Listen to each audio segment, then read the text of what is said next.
Hey everyone, it's Hannah Singer and welcome to my channel.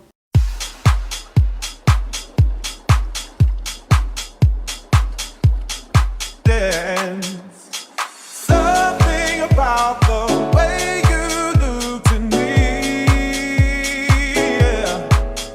Give me a reason, and I will dance.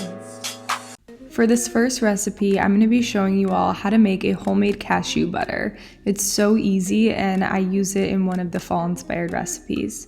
So you want to start with 2.5 cups of cashews and blend it with a pinch of salt. If you have a food processor, it probably would work a lot better and a lot faster, but I used my small blender and it still worked. It just took a while. You'll want to blend in increments, so blend for 2 minutes and then take a pause so that the blender doesn't overwork or break down. And you'll want to do this for at least 10 minutes or until the consistency starts to get thick and creamy. If you want it even thinner, you can blend for longer, but I kind of gave up after 10 minutes. And there you go, you have cashew butter homemade. It's so delicious and easy, and you can put it in a ton of different recipes, which I will be showing you one recipe you can use it in here. Really quick, a fun thing that you can do to rinse out your blender instead of having to scrape it all is to pour a cup of water in the blender with a tablespoon of cacao, a tablespoon of maple syrup or 1 date, and then some vanilla. Blend it on high speed for a few minutes till it gets warm and you have yourself a raw hot chocolate. That's creamy. The next recipe is a homemade vegan caramel, which uses the homemade vegan cashew butter. And this caramel recipe will be used for our next delicious recipe. I started by soaking 1 cup of dates in a bowl of hot water so that the dates can get a creamy and caramel-like texture and consistency. Then after an hour, I drained the dates and poured them into a high-speed blender. I added 1/4 cup of cashew butter, 1 to 2 teaspoons of vanilla, and 2 tablespoons of almond milk, and then I blended it on high speed until the texture became super caramel-like, creamy, and smooth. And that is it. It is so easy, so delicious. I love dipping apples in this. I love freezing it and making little caramel squares.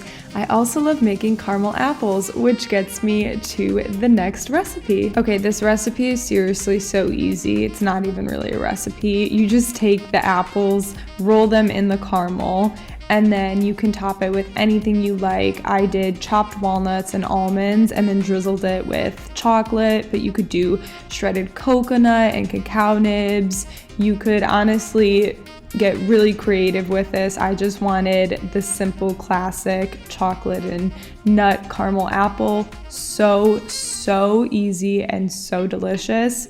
Also, I use chopsticks as popsicle sticks. So if you don't have popsicle sticks and you have chopsticks, it works as well.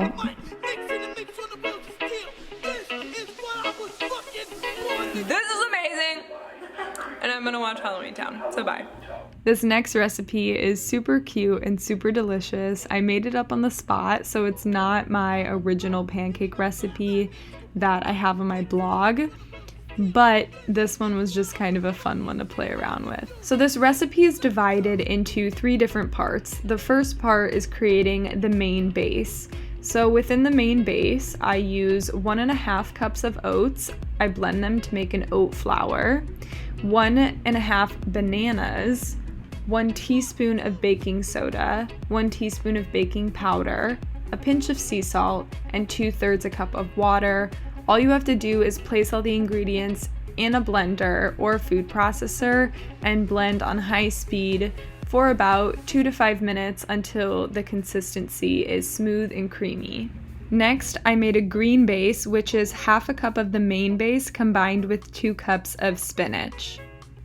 And then for the orange or the pumpkin base, I blended 1/2 cup of the main base, everything that was left over from it, with 2 tablespoons of pumpkin puree and 2 teaspoons of pumpkin spice mix. Then in a frying pan on medium heat, I placed a spoonful of the pumpkin batter and tried to make it look like a pumpkin shape. And then I placed a little bit of the green batter on top as a stem. It wasn't the prettiest pumpkin, but it works. And then once little bubbles started to appear in the pancakes, I flipped them over, and they look darker because when they cook, they obviously kind of get that golden brown look, but I still think they were super cute and they were super delicious. I just had them with some maple syrup and a latte, which I will show you how to make next. So this last fall-inspired recipe was a spur-of-the-moment thing. I was craving a warm drink with my pancakes, so I decided to make a pumpkin spice latte without any caffeine because this was later in the day. So I poured 2/3 a cup of almond milk into a mug and then placed that in a frother. And then I placed a heaping tablespoon of pumpkin puree into the mix, as well as a few teaspoons of pumpkin spice mix in there. And then I just hit the on button and I let the frother do its thing and make the milk super foamy, warm, and creamy. Then I took the cap off and placed half a tablespoon of the caramel mixture that I showed you all earlier, just to add some sweetness into this drink. And then I finally added in some hot water just to kind of smooth it all out. You don't need to add the water, you can always just add more milk, you can add espresso or any other type of drink or liquid that you think would go well.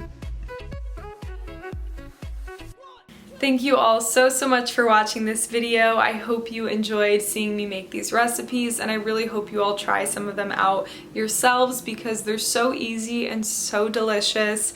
I will link my website and blog down below so that you can check out more recipes, and some of the recipes that I shared today will be posted on there as well if you like the written format a little bit better. Also, the pancake recipe will be in the description box below.